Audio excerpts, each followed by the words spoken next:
Bonjour à tous, j'espère que vous allez bien.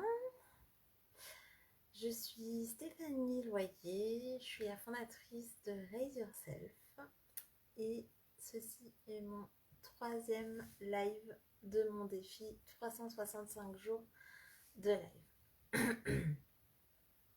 Donc comme je m'y attendais, les lives du week-end sont un peu plus compliqués pour moi.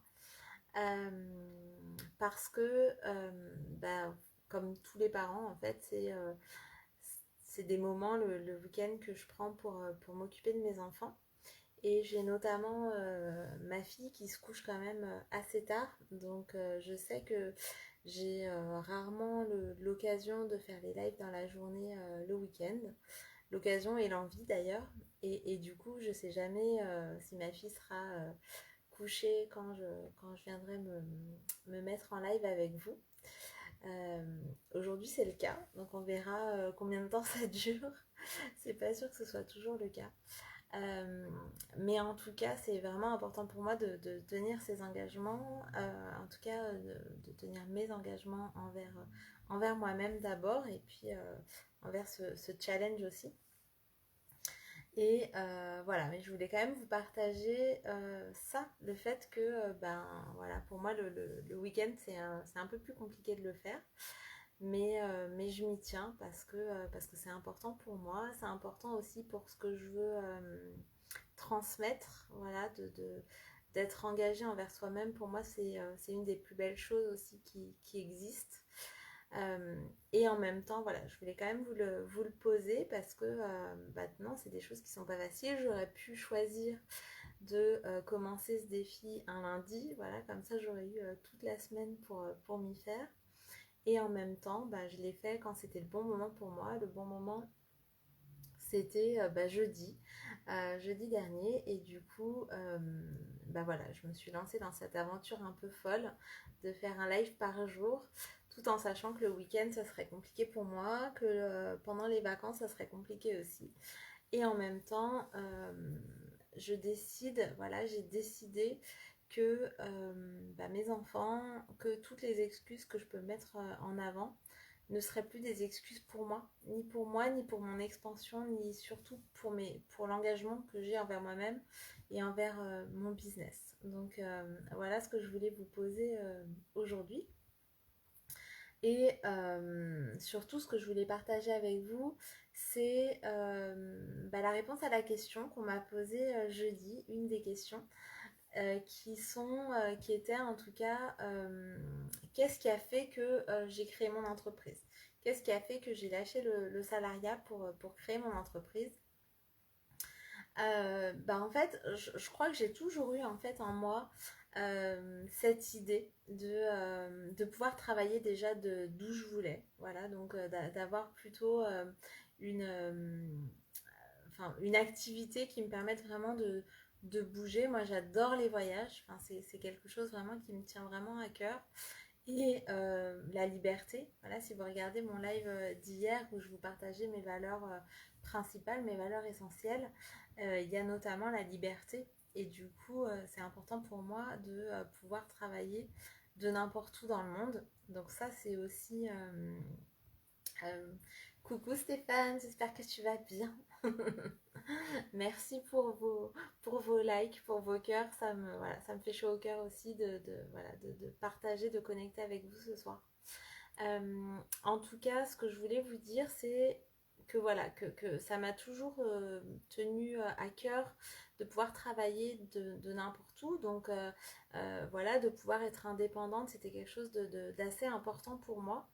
Et pour autant, je ne l'ai pas fait dès le début parce que je crois que j'étais en CM2, quelque chose comme ça, quand je me suis dit je veux faire du marketing international.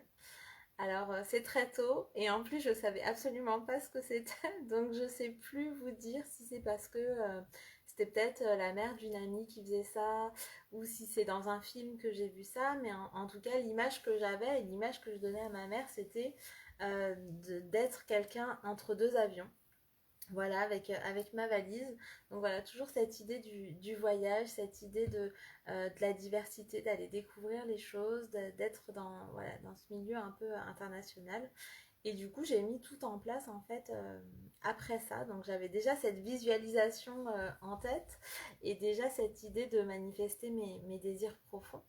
Et du coup, bah, j'ai mis tout en place pour réussir en fait dans cette voie-là. Donc j'ai passé mon bac, j'ai fait une prépa, j'ai fait une école de commerce et en sortant de l'école, à la fameuse question qu'est-ce que vous voulez faire dans 10 ans, moi je répondais toujours bah, je voudrais être directrice marketing internationale. Et en fait, j'ai eu cette chance à la sortie de l'école, alors pas en étant directrice, mais en étant mon premier job, c'était responsable marketing Europe du Sud. Donc moi, étant d'origine espagnole, c'était vraiment pour moi, enfin le rêve. D'ailleurs, quand j'ai passé l'entretien, j'y croyais pas. Je croyais pas du tout que j'allais être prise. Enfin voilà. Et quand ils m'ont dit oui, ça a été vraiment, j'étais super heureuse quoi. Enfin, voilà, vraiment, j'y croyais absolument pas. Je réalisais pas ce qui m'arrivait et j'étais vraiment heureuse.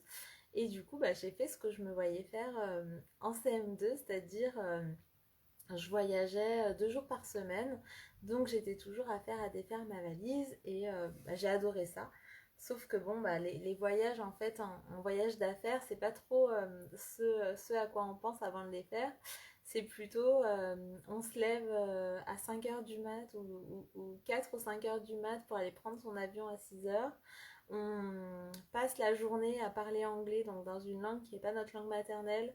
Donc du coup, on est concentré, on est fatigué, on sort un peu le soir, mais pas trop tard non plus, parce que le lendemain, on enchaîne avec une journée de réunion, toujours en anglais. Puis on rentre à 23 heures chez soi le lendemain. Donc finalement, de ces voyages, en fait, j'en retire bah, beaucoup de belles rencontres et aussi l'occasion finalement de pouvoir le faire autour du week-end pour pouvoir rester le week-end sur place ou avoir envie de découvrir le pays d'une autre manière. Donc j'ai énormément appris, en fait je suis pleine de gratitude pour mon parcours en fait en tant que salariée.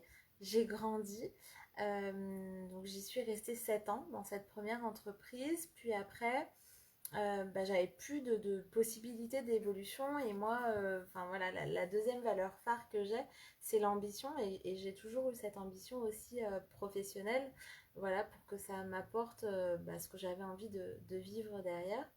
Et du coup, j'ai pris une autre opportunité, toujours voilà, dans le marketing, toujours dans le marketing international. Et là, bah, je suis devenue directrice marketing sur la zone Europe.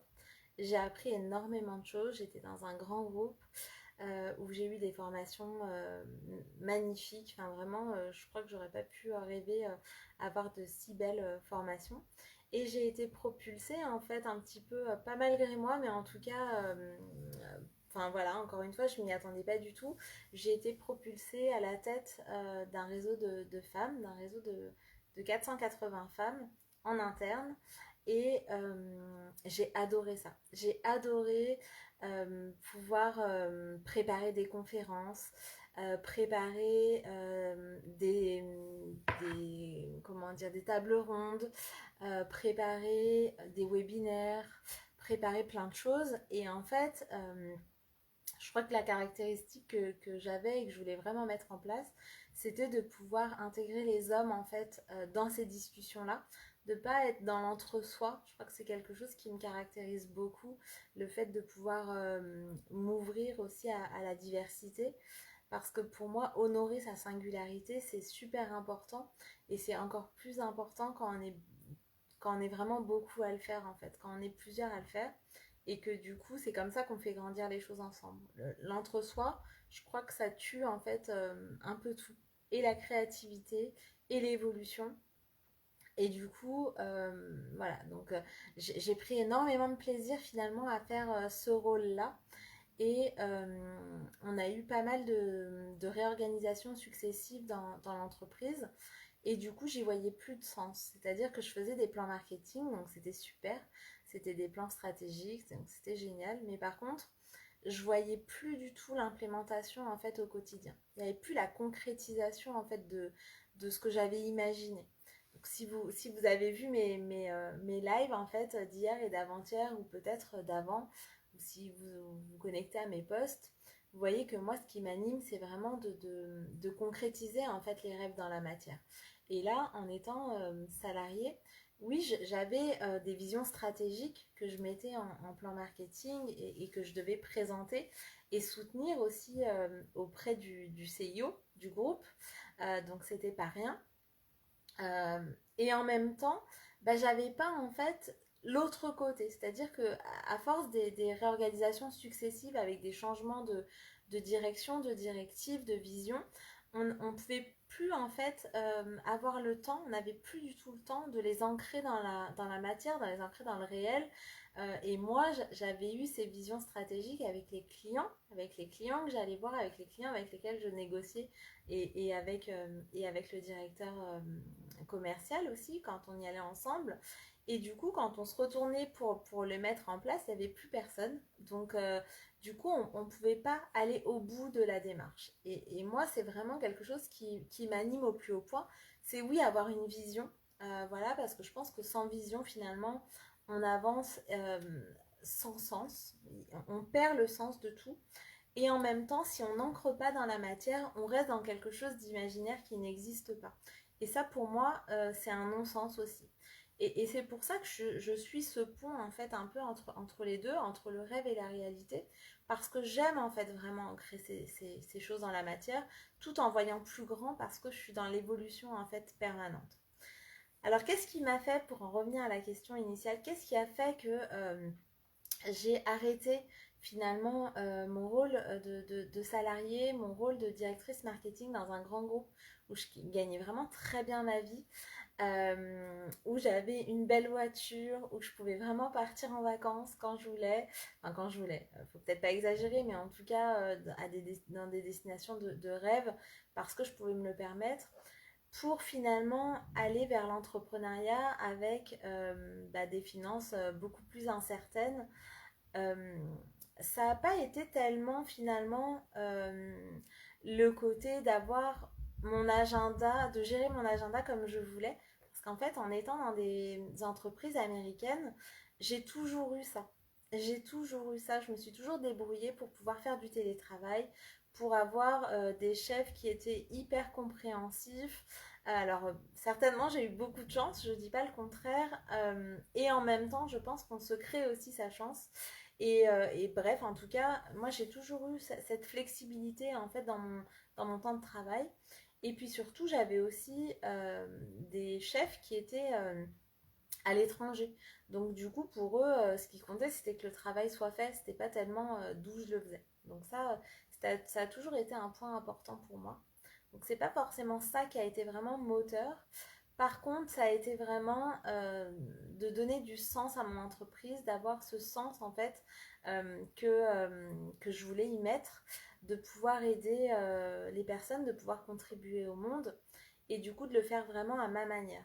Et c'est pour ça qu'à un moment donné, suite à ces réorganisations successives, bah, je me suis demandé ce que je voulais faire, ce que j'aimais dans ce que je faisais déjà, parce que ça c'était important pour moi.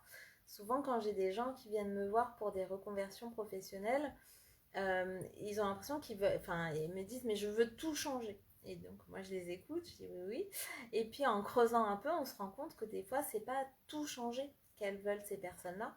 C'est des fois changer juste de regard, ou ça peut être de changer d'environnement, ça peut être de changer de groupe, ça peut être de changer de... Enfin voilà, des fois c'est des micro-choses à changer pour se sentir mieux. Et donc moi je me suis demandé à ce moment-là, qu'est-ce que je fais et que j'aime déjà en fait.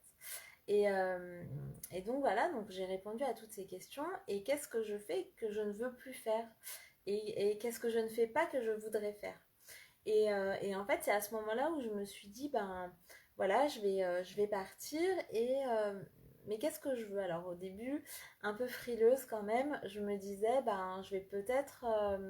je vais créer mon entreprise, ok, parce que ça c'est en moi. Je pense que c'est ancré dans mes gènes. D'ailleurs, c'est ce que j'ai mis dans mon livre, le livre que j'ai écrit qui s'appelle Je suis même preneuse et je suis en vie. Ça commence par ça en fait, ça commence par cette fibre, un peu cet ADN d'entrepreneur dans la famille, en tout cas de mon grand-père paternel, et je pense que j'ai hérité un peu de ça. Et en même temps, je me suis dit, quand j'ai voulu me lancer, je me suis dit, est-ce que je ferais pas quelque chose à mi-temps et puis je lancerais mon projet en parallèle. Et je pense que j'aurais pu le faire comme ça. Et quelque chose en moi me disait, mais en fait, non, il y a un truc qui colle pas dans ce que tu dis, il y a un truc qui va pas avec toi. Je suis quelqu'un qui me donne vraiment à 100%, voire même plus dans mon boulot. Et je me disais, mais faire du marketing à mi-temps, je vais pas pouvoir décrocher comme ça. Ça va être compliqué pour moi. Et en même temps, mon projet, j'y crois. Mon projet, euh, en fait, c'est mon, enfin voilà, c'est mon cœur qui m'y amène. C'est mon âme, c'est ma mission de vie en fait, hein, en quelque sorte. Et du coup, je vais tenter l'expérience à 100%. Parce que si je ne me donne pas maintenant, en fait, je sens que je vais le regretter plus tard. Et s'il y a une chose que je ne veux pas dans ma vie, c'est avoir des regrets. Je préfère avoir des remords que des regrets. Et du coup, je me suis lancée en fait dans cette aventure folle de l'entrepreneuriat. Alors, avec des guillemets quand même, et ça, je voudrais quand même le souligner parce que euh, on se dit oui, on lâche tout, on est courageux. Et oui, c'est courageux. Franchement, c'est courageux de lâcher un métier dans lequel on gagne beaucoup d'argent, un métier qu'on aime aussi, enfin voilà, avec des responsabilités, avec des gens avec lesquels on travaille et qu'on aime des fois, des amis même. Euh, donc oui, c'est courageux et en même temps, il faut aussi se dire qu'on est en France et qu'on a de la chance. Et moi, ça c'est aussi un message que je voudrais passer parce que souvent j'entends oui, on paye beaucoup d'impôts, c'est vrai. Oui, ceci, oui, cela, et on se plaint beaucoup en fait d'être en France. Sauf que c'est très peu souvent qu'on se pose à regarder exactement cette chance qu'on a d'être en France et de pouvoir être accompagné. C'est pas dans tous les pays où on a le pôle emploi, c'est pas tous les pays où on peut être vraiment accompagné pour la création d'entreprises. Et du coup, je voudrais quand même souligner ça aujourd'hui et avoir de la gratitude pour ça. Donc, je sais pas vous si vous êtes entrepreneur ou salarié ou peu importe, mais en tout cas, je voudrais qu'on partage cette chance ensemble d'être en France. Alors pour ceux qui me regardaient, qui êtes en France, voilà. Et pour ceux qui êtes de l'étranger, notamment du Canada, j'ai pas mal de Canadiens qui me suivent. J'aimerais aussi que vous nous disiez de votre point de vue, en fait, voilà, cette chance qu'on a en France, que vous nous disiez ce que ça vous inspire. Parce que c'était vraiment important de pouvoir avoir quand même un filet pour me lancer. Je pense que je l'aurais fait quand même, sincèrement, mais pas de la même façon. Donc ça, c'est une évidence. Donc pour répondre vraiment à cette question de pourquoi je me suis lancée, c'est qu'à un moment donné, ça a été vraiment quelque chose de viscéral, ça a été quelque chose en moi qui était ancré, qui était de me dire, mais Stéphanie, enfin là, toi tu sais que tu aimes accompagner des personnes, tu sais que tu es bonne à faire ça, tu sais que les gens aussi autour de toi te disent voilà, que tu es douée pour accompagner les gens. Et donc c'est maintenant en fait. C'est maintenant. Est-ce qu'il y a un bon moment? Et ça c'est encore une autre chose que je partage dans le livre. Euh, je suis pas sûre qu'il y ait de bons moments. Je suis pas sûre qu'il y ait de bons moments pour se lancer. Alors, il y en a des meilleurs, il y en a des moins bons, certainement. Et en même temps, je pense que le bon moment, le seul bon moment qui vaille, c'est le moment où on le sent en soi. C'est le moment où on a presque cette urgence de vie en nous qui nous pousse en fait à faire les choses. Et pour moi, ça a été ce moment-là de me dire, c'est maintenant en fait. C'est maintenant, c'était pas avant, c'est pas après, c'est maintenant. Et pour tout vous dire, en fait, à ce moment-là, j'essayais de tomber enceinte. C'était un moment où j'étais en plein process de PMA et je savais pas du tout quand est-ce que ça allait prendre, ni même si ça allait prendre. Donc voilà, c'est pas un bon moment en fait quand on est en période de PMA, qu'on doit se piquer tous les soirs, on a des rendez-vous chez le médecin tous les 4 matins. C'est pas forcément un bon moment pour créer son entreprise. Et en même temps, c'était le bon moment pour moi. Après, j'ai eu ce bonheur en fait de tomber enceinte au moment du lancement de mon entreprise, de jumeaux en plus. Euh, Donc voilà, bon, on peut être beaucoup à se dire que ben non, on n'est pas du tout, c'est pas du tout le bon moment en fait d'être enceinte de jumeaux quand on lance une entreprise. Et en même temps, c'était le bon moment pour moi. Donc pour cette histoire de bon moment, je crois que si on atteint le bon moment, on fait jamais rien en fait. Et c'est vrai pour tous les domaines de notre vie. Euh, c'est vraiment, enfin voilà, je crois pas à ça. Je crois que le vrai bon moment, c'est celui qu'on ressent en soi, qui nous donne cet élan en fait vital et cette urgence vitale en soi de se dire c'est maintenant en fait. C'est juste c'est maintenant et je crois que à ce moment-là, c'est bon de s'écouter et de suivre son intuition tout simplement pour ancrer les choses. Donc voilà, en fait, c'est ça qui m'a poussée à le faire. C'est ce côté de perte de sens dans mon travail de salarié. Et du coup, de me poser sur ce qui donnait du sens à ma vie, ce qui pourrait donner du sens à ma vie professionnelle, ce que je voulais incarner pour mes enfants. Euh, Là où j'étais douée, là où j'avais envie en fait d'évoluer, ce que j'avais envie d'apporter au monde, ça a été ça en fait, ma force, en fait mon élan, mon impulsion pour créer mon entreprise. Donc je sais pas, enfin je pense que ça répond à la question, j'espère. Aurélie, toi qui as posé la question, bah écoute, tu pourras me dire si tu avais d'autres questions.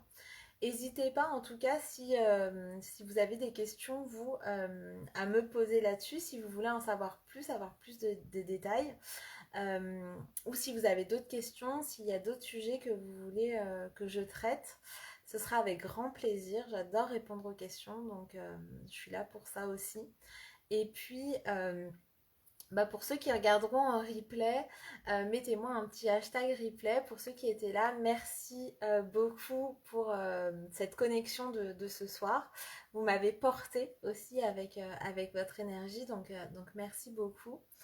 Et bah, je vous dis à demain, du coup, puisque c'est 365 jours de live, donc on aura l'occasion de se revoir bientôt. Et bah, je vous embrasse. À demain!